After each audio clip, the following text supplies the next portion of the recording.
All right, ladies and gentlemen, as you can see, we were already introduced, but either way, we're going to go ahead and introduce ourselves.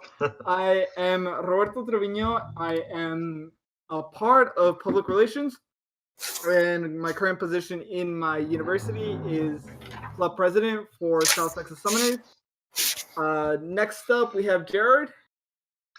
So I am Luke. I go by Gerard. It's my middle name and my summoner name. I am a coach, player, and officer at Mississippi State University. Currently working on biological engineering degree. Hopefully we'll get that out of the way this semester. We've been involved in ACEL just this season. Yeah, that's me. All right, Kahtz. Yeah, I'm Justin Kahtz Fairchild. I'm pretty much just a caster for this organization, currently in high school at the moment, graduating this year and looking around at universities and colleges to go to, of course. Yeah, that's pretty much me. Southwind. I'm Holden Craig. I go by Southwind in-game. I play support for TCU. I'm also the Overwatch director as of this semester. I'm studying broadcasting right now, and yeah, that's about it. All right, with that, we're going to go into our first topic of the night, which is patch 8.4. Here we go. All right, does anyone have a starting position on what they think of the patch? I mean, okay, I guess so Scion has a 58% win rate in nickname. That needs to be said immediately. I mean, I think the first thing we should start with while looking at this is the changes to Baron and Elder Dragon. These are substantial changes to competitive play and solo queue. Agreed. And with these massive changes, it's picking up these objectives in the early game, and as well as putting so much more priority onto them late, being absolutely substantial into ending games earlier instead of having these 40, 50-minute clown fiestas like we've been seeing recently, especially in competitive games such as an LCK or the NALCS. Mm-hmm. Obviously, a big difference there. Yeah, and going along with that, they took out Tracker's Knife. So there's a lot less vision on the map. It's a lot easier to set up vision for Barons when your jungler doesn't have 700 wards all the time. I think it's worth pointing out, too, they removed Tracker's Knife because of competitive play only. They said in the patch notes. It's kind of interesting to me how they changed like solo queue play around competitive play. As I know in the past, it's been an issue in the community of like they're patching the game for competitive players around how solo queue play is or whatever. So it's strange to me that they would take it out just because of pro play. It makes sense from that standpoint, but I think in terms of the whole game, I don't love it. I wish they kept it in, but I see where they came from with it. So they removed it for like that reason, but if you had the decision to change it up, how would you have done it? I mean, I don't know. I don't have the answer to that. It's just like it was a strong item. I mean, you're going only tracker safe from pro play, so I mean, you would have had to change the jungle items again, and this is a big patch anyway. So I'm not sure how you would change it. Honestly, I'm a silver scrub, so everyone is calling this like it's basically season 8.5, right? That's what they're calling it. And Tracker's Knife, I feel like, is a big part of removing it, especially in professional play and, fives environments, because the jungler would almost every time go Tracker's Knife every time, and it would bring up that vision so much more, and so much more vision score coming onto the junglers. But with this being removed, how will this change, really? How will this change what the junglers are going to pick up? And that's a question for the junglers. I don't think we have any jungler players. I am a jungler.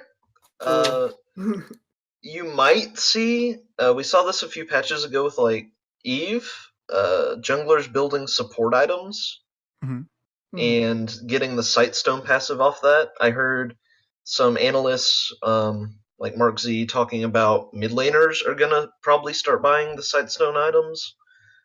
So I think overall it might get canceled out. We'll just have to see.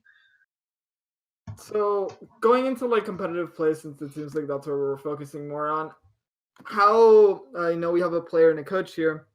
How do you guys revolve around these changes when it comes to as ACEL is concluding itself in its regular season? Well, I don't know about you guys, but my team, we don't pay a whole lot of attention to the patch notes, and that might sound kind of weird, but at our level, most people just play pocket picks and what they've been playing for months or even years, what they're comfortable with. Yeah. So like Tracker's Knife getting removed, like my fellow jungler on my team is still gonna be building like the same. Like he's still gonna be playing Tank Zac and like J4. Like it's not gonna change a whole lot in that regard for us anyway. Yeah, just to go off that a little bit, we have two players who are silver on our team, so obviously they don't follow high level. I'm one of them. I'm not flaming. I'm one of them. We go up. We don't go on like super high level play. We go on like what we know. We read the patch notes. Obviously, we go off that. But like the item changes are bigger for us because it's more of a direct change to what we can do in the game. So like champion picks, you have like a pool already who you're gonna go with, unless they're just demolished by the patch. But like the Tracker's Knife change is bigger for the teams as a whole, I think, because it's more of a strategy change, especially the vision like that, more than just like a champion gets nerfed or buffed or whatever. Yeah, and we have to go to the next subcategory. How does the changes on the top laners affect how the team is playing? I feel like there really wasn't too many top lane changes. People talk about, there's a few like, there's like a Renekton damage increase or a Poppy increase here. But other than and Ornn, of course, being nerfed once again, being put down, I feel like it's not going to change too much. We're still going to be stuck with this tank top lane meta with Gangplank basically being the outlier or, a Jace here and there. And there's just not going to be too many options for anyone else to pick. I think one of the things that might interrupt that tank v tank meta, so if you go down and look at the jungle, they took out the blast cones spawning early into the game that allow access to top lane really easily. Yeah. So there's going to be less jungler presence, which might allow some carries to come through in top lane and like bruiser type stuff.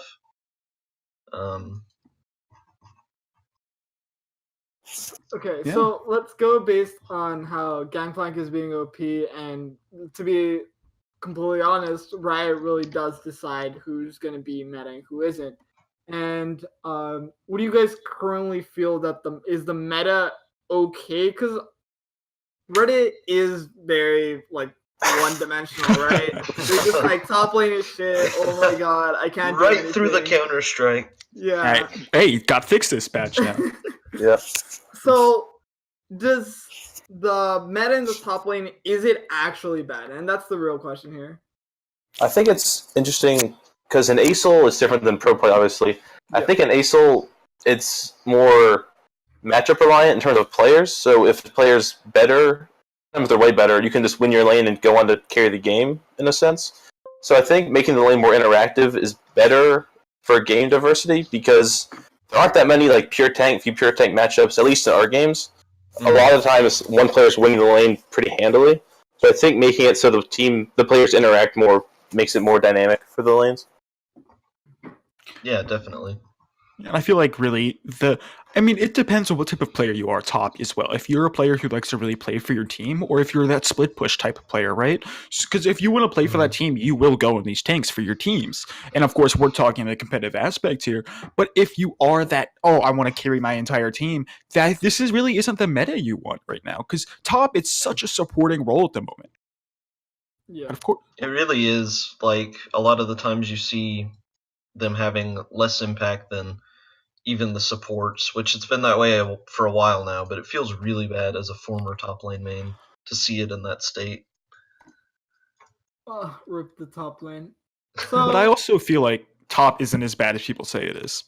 Yeah, I don't think it's bad. Then again, I don't play it, but people are saying Same. like it's very it affects the whole map. And sometimes we also consider like top lane as an island. Sometimes we say top lane is in my bot lane and they just like constantly TP.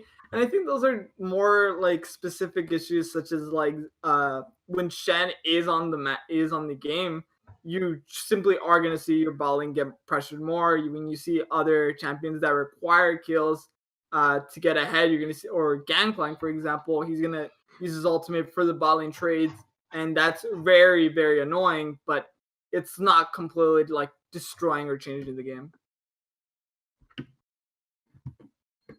Yeah, definitely have to agree with that. So, The chat is upset that we aren't talking about ACL. okay, give us time, guys. Oh, we'll get into it. This is an hour long. This is an hour long podcast. Welcome. CC. It was a very long patch. So, and the patch will affect ACEL, even though like you guys had already mentioned, we are picking comfort picks. We're not really going for like the meta picks. People like playing what they're comfortable with in a competitive scene, and that's quite natural. So, and the patch is massive, right? But what are characters or champions that we have to look out for if this player is already a main on them? I feel like the return of Rengar could come through very heavily. Rengar? Why? Yeah, his Q revert. But I definitely agree with the Scion as well. I think I casted a game maybe 2 nights ago, and there was a Scion that just woo. I mean, you can't miss his E. He's got reliable CC with the setup that supports and other players offered these days. Tons of sustain, damage. Comet is absurd. Like, he's just really strong. Incredible. Yeah, it's going back to a previous season where you get instantly bursted, and Red's gone over and over again saying, like, we don't want you to instantly die. We want you to at least be able to fight back. But then I played against Rengar, and I realized, like, what? Like, we're going back a few seasons? We're going back. Yeah, because all of a sudden Rengar's got to the point already where he got buffed enough to burst you instantly as an AD carry. And that's something that I thought Riot was going against. But it seems like they might be leaning to return it. I'm not sure. I played against it a few nights ago in one of our CEC games, and based on that and some solo queue stuff, it's really impactful in the early game, I feel like, if you can get the ganks off, but towards mid-game, it's really hard. People know like you're going to be lurking around, and they're not just going to let you jump on their AD carry. Yeah, of course, there's that pretty heavy possibility of scaling out of the early game. And you know, it was some of that stuff where you could do a little bit of AoE if you weren't able to get the single target with the previous queue. But now that we have reverted, it's really about the scaling in the early game. So we've pointed out the characters. We've pointed out how intense this huge, massive patch is. So let's go forward and let's talk about collegiate esports, not just specifically ACEL, but esports in college as a whole. And I don't know if any one of you wants to start off. Well, that's a pretty broad topic. Okay. Yeah. So what do you think about having clubs having so many outlets to play in? So we have the CSL, we have the ACEL, we have the Riot event, and there's more coming up. I know that PUBG has a specified CBA. Yeah. Mm-hmm. Yeah.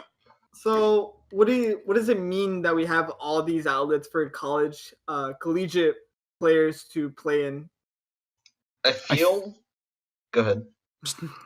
Oh, sorry. I was just going to say, I feel like it's a very, very good thing for there to be a lot of opportunities. But with all of these opportunities comes a lot of disorganization and a lot of really, I don't want to say like backstabbing, but like, you know, it's mistrust and not being able to get the exact same thing that you want because there's so many opportunities for so many of these organizations and colleges that it's all over the place, it feels like.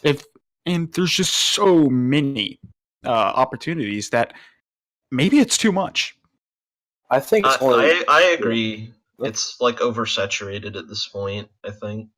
I disagree. I think it's college esports, so there aren't 5-man rosters, 6-man rosters that they throw in the pros. The rosters are so large for each club that you need outlets for everyone to play in if that's your goal. Because if you play in 2 tournaments and you have 25 members, you can't play everybody feasibly. I know in our league, we're playing in 2 leagues. We have 6 players on the roster. So I probably wouldn't play if we only did 1 league. So from our point of view, we get to play all of our players. Everyone sees meaningful time. And it's more about, like, we're not going to go pro, most of us. Probably all of us. So getting to play competitively in college with these outlets, I think it's pretty important to have a lot of outlets to play in. I mean, I think it's good. Like in CSL, they have like JV2, which is gold and below players, and that's our outlet for like all of our excess people that still want to play but aren't, very good. And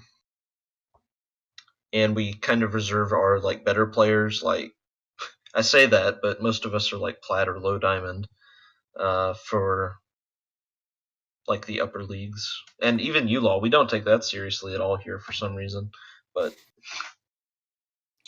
I also feel like there's a heavy difference between varsity teams and club teams. There's varsity, that you are going to college to play the Legends, basically. You are committing a lot of hours of the day. It's not something you can be like, oh yeah, I'm just playing for club. This is for fun. You are sitting there and you are committing a lot of time. So it really depends on if you're on a club or if you're on this varsity level roster. It really depends, it feels like. So before the stream started, we were talking about how we're giving scholarships to students now for playing, and I know that more universities are hopping in on this opportunity. What do you guys think about it? I think it's great to see skilled players get recognition wherever they can. I think sometimes it might be a trap for people where a very poor academic school starts handing out esports scholarships, and sure, you get a few $1,000s and you might get a degree, but will that be worth anything after you're done with your 4 years? Yeah, and something I'd like to put in on that as well. Like, I can attest to that firsthand. I'm currently Diamond 5, nothing special, but I've had universities come to me and try and offer me next to a $10,000 scholarship. But you go and look at their academics, and it's horrible. It's not a place you'd ever want to go to, with horrible graduation rates, etc. Obviously, I'm not going to name any names, but it does feel like a trap. And of course, it is focused at these high school students, these younger kids, and they don't know what they're getting into. Yeah, they just see the opportunity. I mean, I'm 16. I'm 16, so I mean, I guess it is to make sense.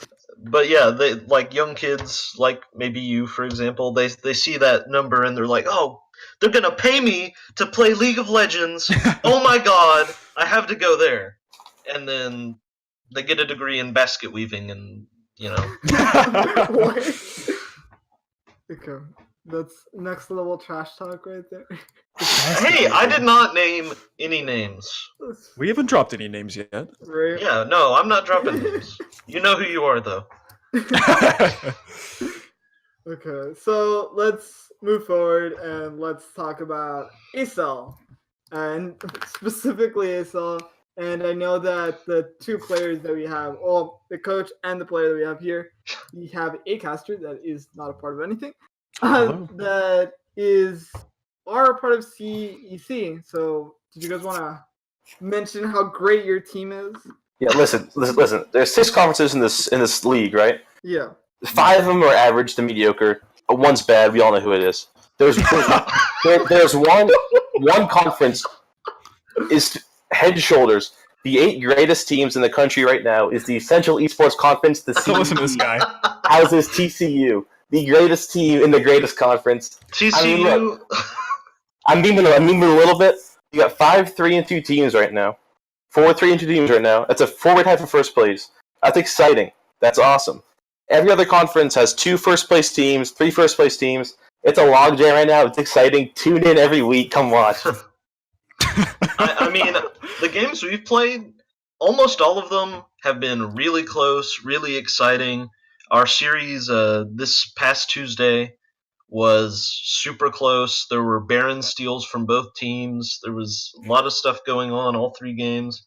Well, the last 2 games. And I mean, I've watched others, and they've been similar in quality. Like, there's a lot of 2-1s being thrown around in the CEC. Not as many 2-0s as you see in like other. The place to be, CEC. We played Gerard week 1. It was a great series. The best game of the year was game 1, I think. MSU versus TCU was a very interesting series. It rhymes with Fiesta. I don't know how to. I forget how to.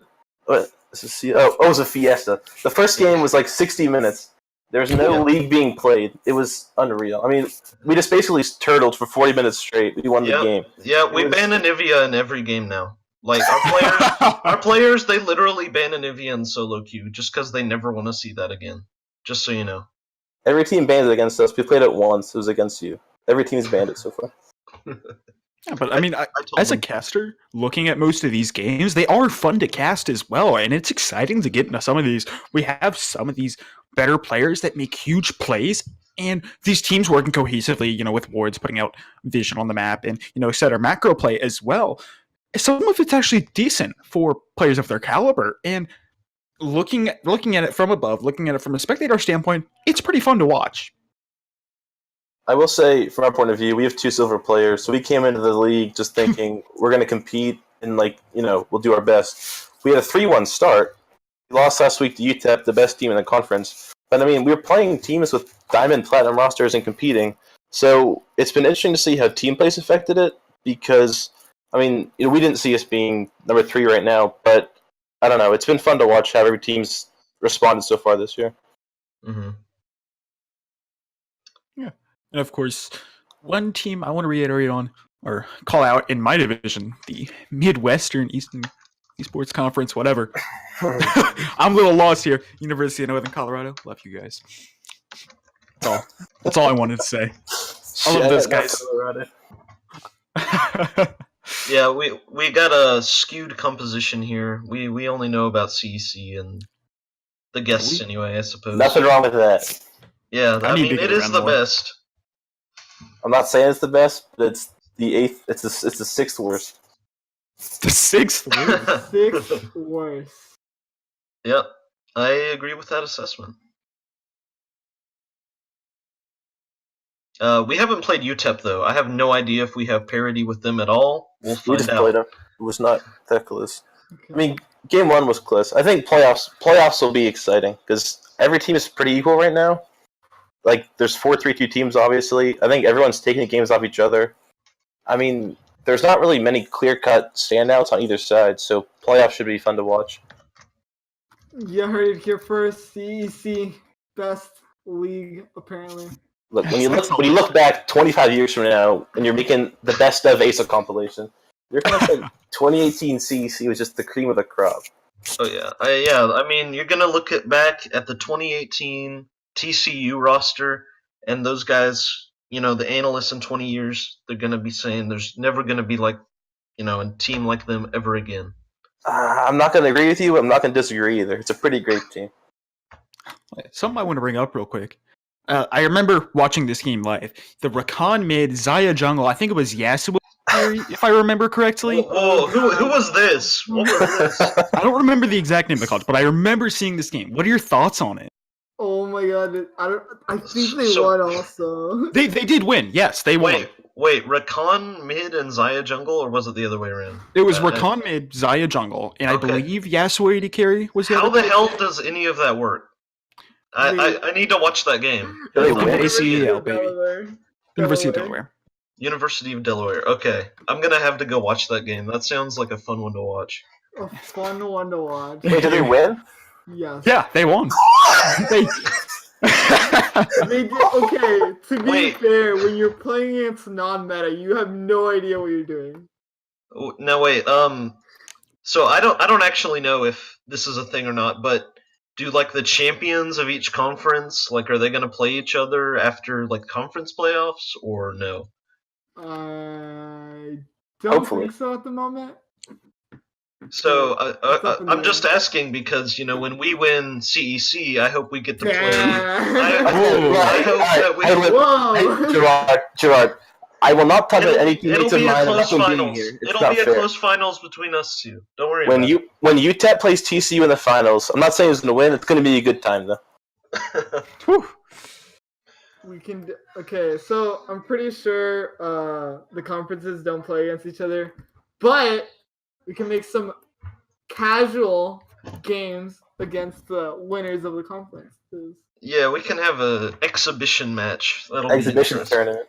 Yeah. Bring it home, Okay, so let's move on to the next topic. I feel like we've excited the CEC viewers enough. I love CEC, man. I love it so much. It's the best thing in the world.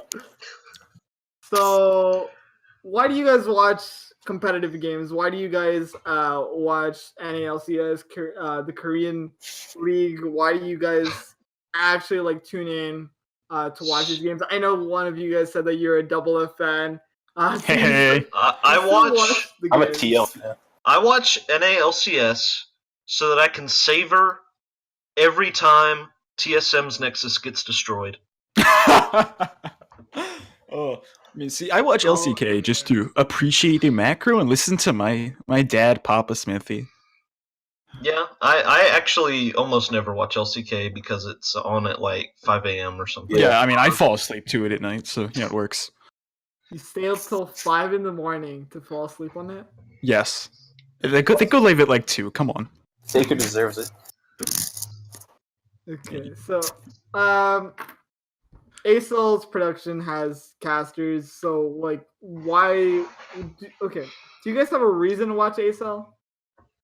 I watch when TCU's on mostly, not me, man. I just like watching. It's cool to see our team on the big screen. I like seeing what the casters think of each team because it's just a different perspective from what you feel when you're in the game. So I watch our VODs from the cast. I think it's really interesting. I haven't watched a whole lot of games that weren't us in ACL. Yeah, as someone who has been almost a player and a caster, I feel like there's so much that a player can learn from a caster, if they're a good caster, of course, and as well from casters to learn from players, and vice versa. And really the motivation to watch some of these games, of course, it is lower elo, and maybe it's not as informative to watch, rather, but it's always going to be fun because you always know you're going to have these Clown Fiesta games and these great moments where this caster is going to try and get hype and try and get everyone going. That's what it is for me, anyways. When the casters say Michigan State destroys the Nexus, I just go wild, Hey. Is that not right? Is that not... For 4 weeks straight, all we've been talking about is how we're not Michigan State. Ooh, yeah, I mean, but they probably say, well, at least we're not Mississippi State, so. I mean, a big thing about our production here is our actual production, our graphics, our streaming. It's very top notch. It's very good, yeah. But most of our casters are very amateur. There's a few casters here and there that are very new to them and are very new to shoutcasting. I know a few myself. I've been helping through. I've been coaching him, doing a lot of co-casting with him, and trying to help him, get through it. And there's some, of course, that are experienced and do a little bit more. But with ACL, there's no, I guess, benefit to us us as casters, other than, hey, we're on the big screen, we're getting airtime, this is fun. And it's also good, the VODs are getting uploaded, so you always have a VOD that you can link up to an employer. Oh yeah, I've done it plenty of times. Exactly. I actually just recently sent my vodcast into DreamHack Austin. Awesome. And we're getting a reply on that shortly. When I rag on the casters, I don't I'm not really making fun of them because they are amateurs. Sometimes it's just frustrating as a player /coach /officer. But I know they're new to this and just getting experience. So I think it's great that ACL offers that opportunity to them as well as the players. So, just to clarify my earlier remark.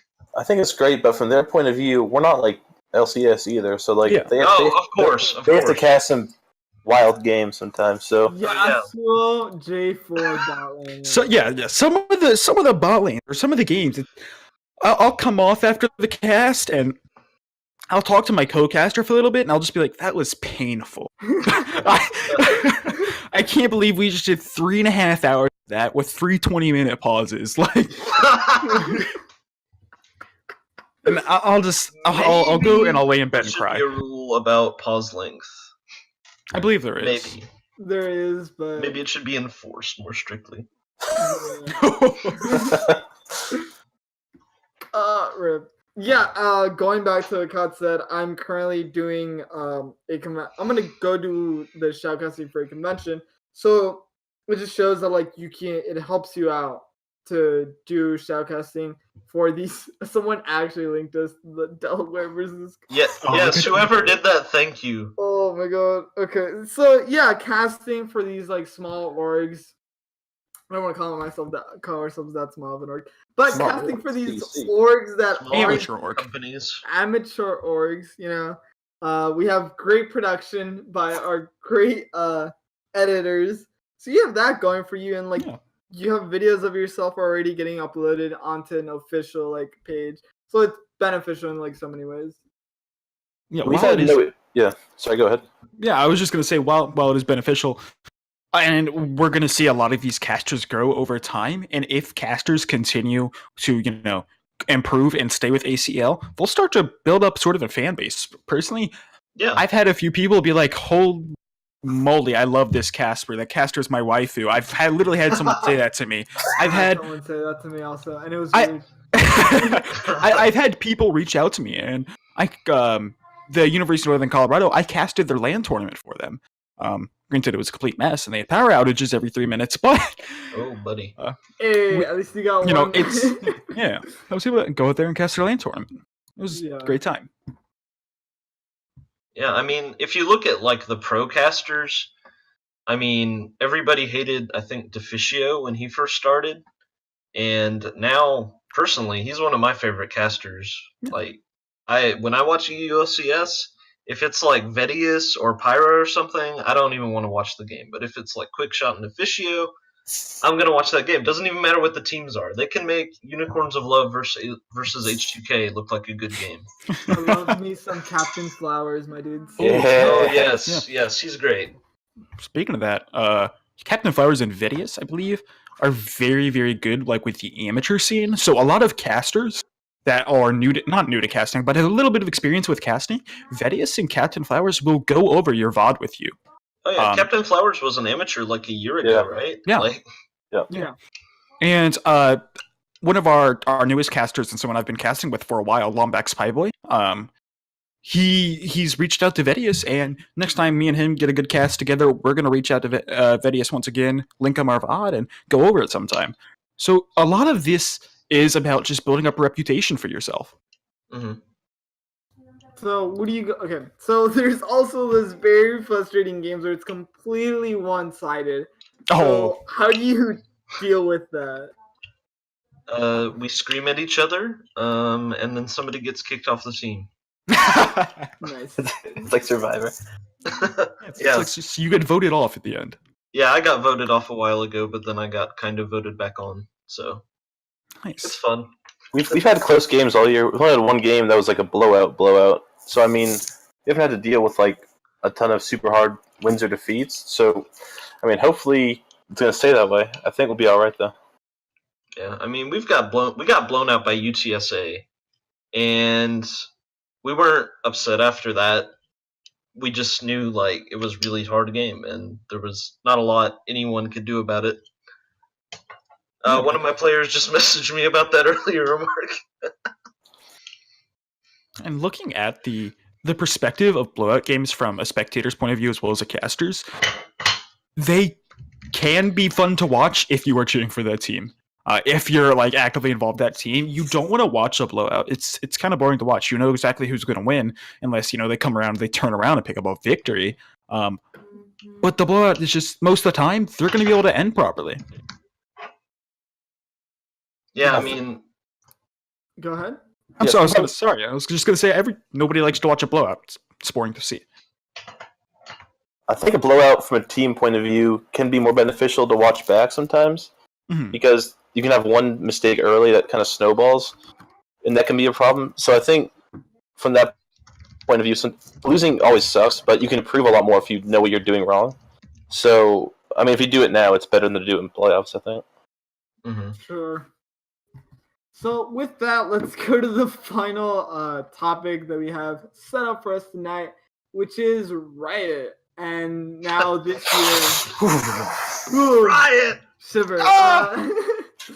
This year they're having a lot more events than what I would say is. Well, I think last year they had as many events, but back like 2 or 3 years, it was just MSI and Worlds, and people were like begging for more events, begging for more things to actually watch that would be more international rather than just being domestic competitions.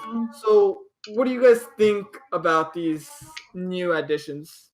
I mean, I've got to say, there's not really it's not any different than it was a few years ago, really, because, I mean, 2 years ago, we still had Worlds, we had MSI, we didn't have Rift Rivals, but we had IEM, which, I mean, ended for obvious reasons, but they were still there, and we still had All-Stars. So, and if you swap Rift Rivals for IEM, that's what we have this year.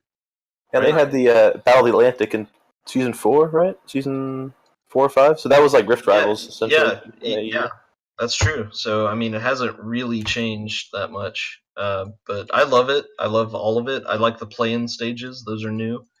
Yeah. I like seeing Australian teams get demolished after shit talking.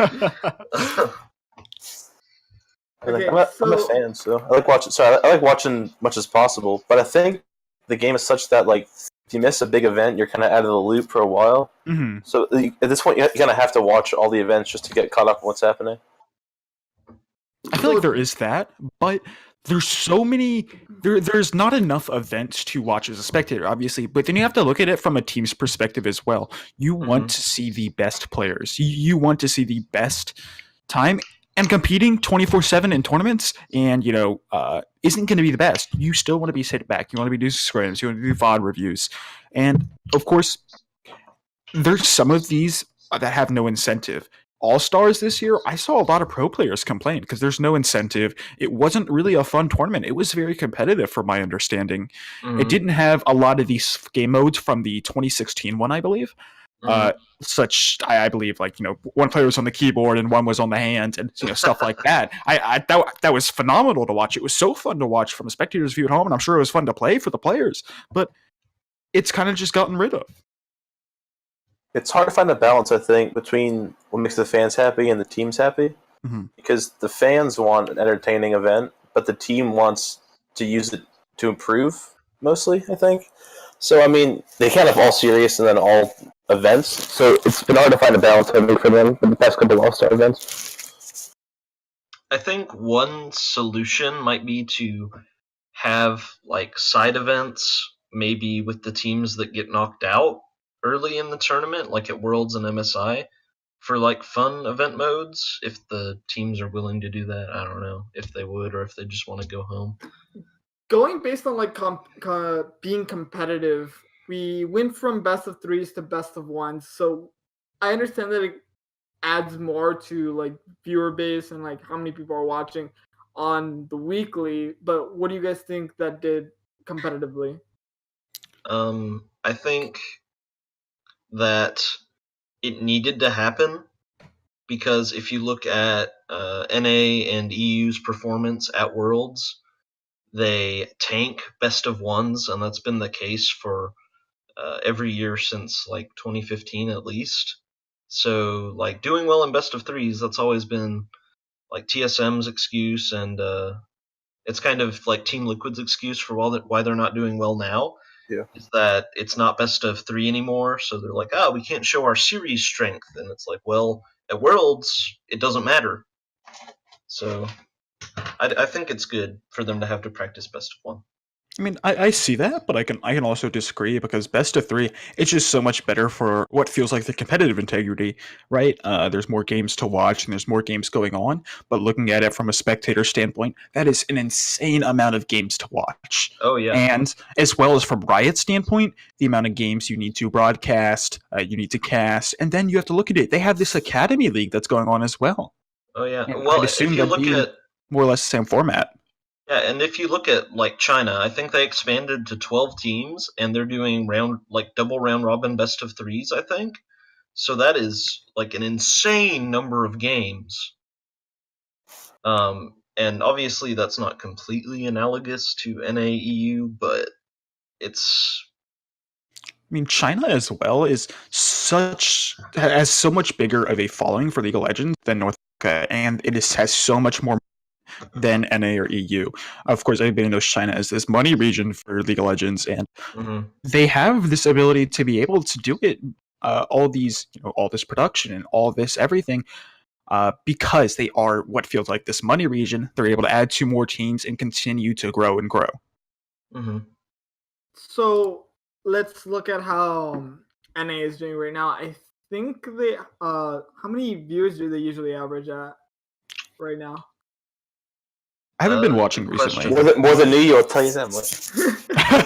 I have been watching, but I never check viewer numbers, and you have to consider like Twitch, YouTube. Yeah. For EU, there's like other languages that you have to look at. Yeah, there's other languages as well. There's so much you can take into consideration when watching these games and looking at viewer counts, and really you can't actually see the actual viewer count until it gets released by Riot or one of these websites. Yeah. A lot of people are comparing it to Overwatch League, which I think has fallen off pretty significantly. I could be wrong. I only watched like opening week. Overwatch League is very nice. I'll give them that. I think it's very nice to watch compared to like when Overwatch came out. The spectator client was awful. Oh yeah, it's horrible. Awful experience watching it. But now it's okay. It's like yeah. So let's look at the Overwatch League and let's say like how does Riot compare to them? Which one do you guys think who has better production or who is doing the right thing when it comes to directing their appropriate audience? I think for a first-year league competing against Riot, they've done remarkably well. I don't watch it a lot, but from what I've seen, what I've heard, I mean, they're getting pretty decent viewership numbers in a league that's just now coming to creation. So, I mean, give them props for that. They're not going to beat out Riot entirely, but I mean, they're doing pretty well for who they are. Yeah, I mean, Overwatch League, it's this huge new thing. It has been hyped up so much after the announcement. I think it was over ago was the announcement, and it took so long for them to put everything together, get all the teams in. And I really like the aspect of what they're doing, where they have each city is a team, and that brings more of a fan base as well, because you have, we're close to this city, or we're from this city. You know what? This is my team. I'm cheering for it now, as something compared to traditional sports. Yeah, and China's doing that with their franchising. I kind of wish NA had with our franchising. Like have Cloud9 be based in New York or whatever. Who cares? But I think it's really good for viewership. Maybe fan base building anyway. To feel connected with a brand. I think the NBA teams helped out a lot there too, because I'm a huge Rockets fan. So I cheer for Clutch. I'm a huge TL fan, but if I didn't have an allegiance already, I'd be a Clutch fan just because of the Rockets. So it isn't. It's like a city designation, but having those teams have 2 teams in, I think is a pretty big deal for Riot at least. Do you guys think that Riot will ever implement cities? There's currently a league that goes on. I believe it's called like Super League or something like that. Yes. And it's 12 cities around the United States, I believe, and they go out and play, and you play at your certain thing. It's not necessarily you're playing for. Actually, you are playing for the city, and then if you win the city, I think you go to some event across the country or something like that. But that's something I could see happening in the NALCS. And I feel like it would help them so much looking into the future. I think part of the problem they won't do it is because of the team's complaints. Like, think about like a team based in the Midwest, they're going to have really good ping for practice. Let me stop like, you for a sure. second. Yeah, sure. Because all of the teams in Overwatch League, they still are in LA. Right. They just have yeah. the name under it. The plan, though, is to move by like season 3 or something, right? Oh, are they?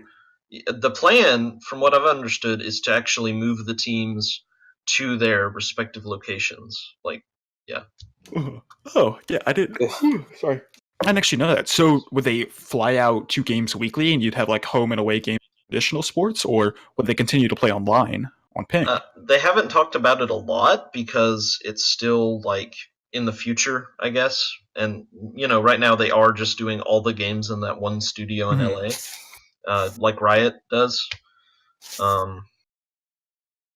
But I think it would be cool for it to be more like traditional sports in that respect. The players might disagree because it's harder to practice when you're being flown around. Yeah, there's a lot of jet lag that comes through, and of course, moving around just isn't something you want to do a lot. If it was as big of a sport as a traditional sport, and you had conferences that were as big as, let's say, the NFL, and you had as many players that are playing your game, that would be a completely different scenario. But in our current position of being limited to 10 teams, it's very difficult to try to expand and try to put players a completely opposite side of NA, and then have one team in California and the other team on the East Coast. And it just wouldn't make sense. Yeah, I mean, I think the way it is right now is fine. I hope it's like an aspirational thing that it keeps growing and the fan bases keep growing and there's demand for like region-based teams. Yeah, I mean, I can agree with it, but in the end, it's going to be about the players and the money. And the money is going to be a huge thing that comes into that as well. Because you have these players, some of them, based in New York or something like that, and then you have to get a stadium rented out for a certain amount of time or something along those lines, as well as you have to pay for every single of these plane tickets, unless you, of course, get some sponsorship or partnership with an airline, which I believe we have seen, if I'm not 100% certain, but I believe we have seen an airline partner with an esports team. There was a team in EU that is sponsored by like a big airline, but I think it's pretty much a meme team. Like their top laner was like a Diamond 380 C main or something. Ouch. That's the meme. Yeah, me too. Heart stuck. I think it's hard to make teams with cities in the early years, especially because it feels kind of disingenuous to me, at least, to force a team into a city. Because in traditional sport right now, like the fan base is a huge part of why cities are big to the teams. So, I mean, if you're a player thinking like, I'm going to go play like in Vegas or Houston or New York or whatever, there's not like that connection yet. But I think after a few years, it could be better, I think, in the long run. Mm-hmm. Mm-hmm. Yeah. I know what you're talking about. The Airbus team. Yeah. Yeah, I think it's actually just owned by Airbus, but yeah, it's practically a complete meme team. They even have a female roster, and I'm pretty sure it's not the competitive female team that you would think of. They have Steve. They have Steve as the coach, though. I mean, they're better than the Sirens ever were. R.I.P. Jesus Christ! I think they actually have one of the Sirens on their team. Maybe not. Do they? No, they don't. Never mind. Okay.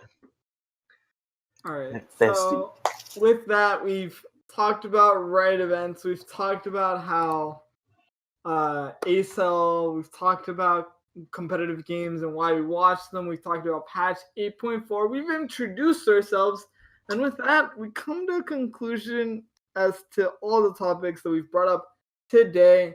We're going to leave it to the audience for questions. If anybody has any questions, they're more than welcome to type them out in the Twitch chat or add them onto the ACEL questions on the ACEL server. I even typed here just to make sure. We got to pull it up now? We got to pull up our questions? We got to pull up our questions. Now, I'll hit you guys with the questions.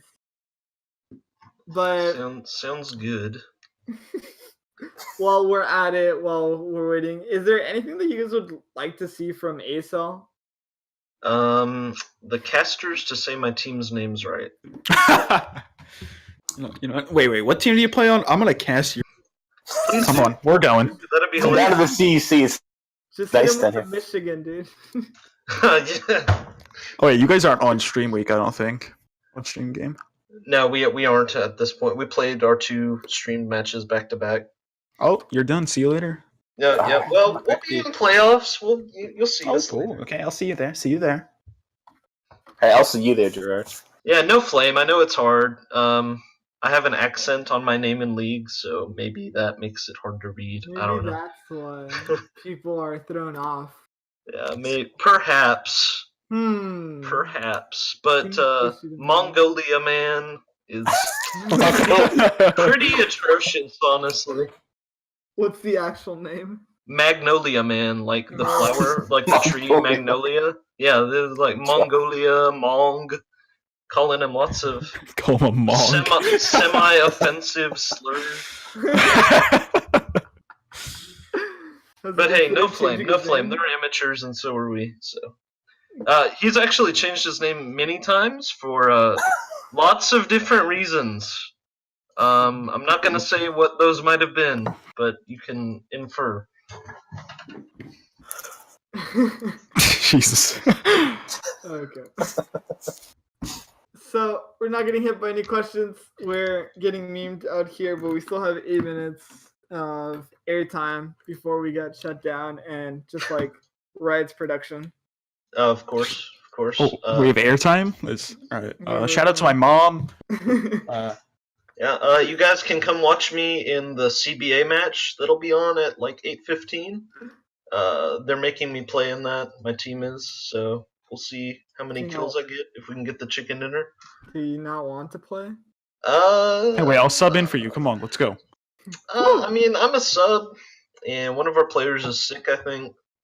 So it's okay. I enjoy playing PUBG. Wait, he's better than too Fortnite. sick to play? Sick to play League of Legends. Sorry, Sick PUBG. to play a game, dude? That's a first. I don't know. I think he has the flu. I don't know. Yeah, that's rough. That's awesome. It's been going around here. Or maybe he's going out. He's going to the beach, dude. Hey, he might be. We had game 1 against Texas Tech. Our main ADC he's role shifted, but suffice to say, he had an anniversary dinner with his girlfriend, and so we had to play around that, and that's why we lost game 1. That's the only reason we lost Wait, game I 1. think I remember that. It was even like mentioned in like the PR chat, dude. Yeah. We said we're subbing like one of our players, have to deal with it. Dude, it was a meme in the PR department, dude. The PR department. We have a PR department? ACL has a PR Public department? relations. Dude, have you seen your Twitter? What is this PR department? Hey, man. I'm Yeah, not your in charge of Twitter's man. your I'm Twitter's on charge of pretty rough. Here, And let's see. At ACL Esports, let's pull this up. Come on, like guys. I'm It's pretty the best. sure Number like one. maybe it could use spell Please. check. That's what I'm thinking of. Wait, shit, you guys have more followers than me. Our club Twitter has like a few hundred, I think. That's not terrible. It's got 167. I have like 167. Hey, Ooh. Hey. we have like 35. Okay, a quick shout out. Everyone follow at TCU_esports. Please go Frogs. Yeah, ours is at esports_MSU, not to be confused with at MSU Esports. That is Michigan State. Yeah, and don't forget to follow your favorite caster at Kahtz. Don't forget that's KAHTS and underscore. Okay, why is there an underscore? Do tell. Kahtz was taken. I'm not even Sometimes it happens. Well, you know, Captain Flowers was Captain Flowers 2 for a long time. Well, yeah, why not just put a name like Kahtz 2 instead of underscore? I hate numbers. It's Yeah, like numbers and names are tacky. So I'll just throw an underscore under there. underscore makes it seem like it's like there's a word missing at the end. It's like space, you know, and like I mean- there's a word missing. Maybe? Who knows? Kahtz the legend. Kahtz. Kinda legend. All right. Well, he is in high school. Give him a break. Yeah, oh, come on. Look. I know on our shoutcaster too as well. We have to put our Twitter in if we want a shout out for the cast. I've never gotten a shout out. I put my Twitter in every single time. RP. Oh, Southwind. One thing I wanted to ask you about. I kind of wanted to talk about this. Do you at TCU or any of the other teams that you know of do like any analysis with like statistics Of the league or just in general? of like your team, like of the league, whatever? Because I've been working on this gigantic Excel spreadsheet trying to figure out how to beat UTEP, and We don't have a spreadsheet. I mean, if you want to, we'd like to have a spreadsheet, but I mean, If you want to. no. Here's the thing: they sent the ACEL stat thing out week 2 and no other week. So I mean, if we had the statistics from that, we could make a spreadsheet. But we didn't keep in-house stats. But I mean, we don't look back on like what 10th of a KDA guy have. We just look back at the games and we're like, how can we fix this? Our vision scores we do go over, so that's like the main numbers we go over. But in terms of like analyzing advanced statistics, we don't go into it that much. Maybe we should. I don't know. Oh, that's KP, huh? I thought I had KP. Yeah. I've been That's a very rough version. I actually have a more updated one with a lot of different statistics that I'm not gonna spill. Oh, come on! I'm just a caster. That's all I am. Damn, Yeah, I'm talking about Southwind. I don't want him leaking. I mean, Leaking strats. we have ideas for like pick ban, but we don't have like KD stats, that kind of thing. Oh, I want to note that I have the highest KD on my Wait, team. you have a guy named Josh McCown on your team? Yeah. NFL quarterback Josh McCown? Yeah, that's actually him. Believe it or not. Good for him. Wow, you have an NFL. Wow. Yeah. Back in the college scene. Believe it or not, he's just really passionate about collegiate League of Legends. Oh,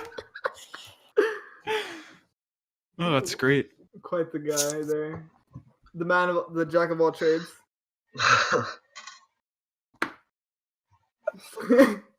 You're actually getting memed on the Twitch. Oh, I sure am. Yeah. Oh, he pulled it up, baby. Yeah, sure enough. Let's take a look at these statistics. Yeah, Oh, they're on. I've been working. Quick screenshot, boys. Yeah, I've been working on the VBA. I'm really bad at programming, but I'm trying to compile like champion matchup statistics and stuff for our players.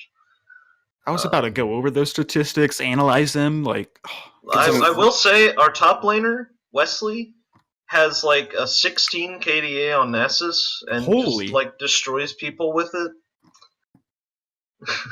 What? Delete the VOD. Delete the VOD. Delete the VOD. They'll never know. Quick shout out, Tributed Gold in the top lane, Nick 513 in the jungle, Lemur in the mid lane, and my boy Arborary in the bot lane with me. Wait, you got I don't want to say the best. We got Lemur.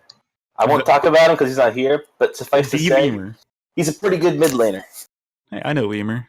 You could even say darn good if you were so inclined. Dang. Versus TCU. Game Fever's TCU was I don't want to call it a stomp, but not TCU. Yeah, go watch that game. Go watch Game Fever's TCU. Watch the bot lane particularly. Do not. I don't care about Tess. Now, Tess, this guy is not nice. Jesus. That's all I'm going to say. He's not nice. We got 1 minute of airtime left before we get kicked off. Before we get kicked off, go CEC. CEC. Who's gonna win the CEC, guys? TCU for life, boy. Probably, honestly, looks like UTEP. No. I think the contenders, like straight up, Georgia's out, TTU's out, UTRGV.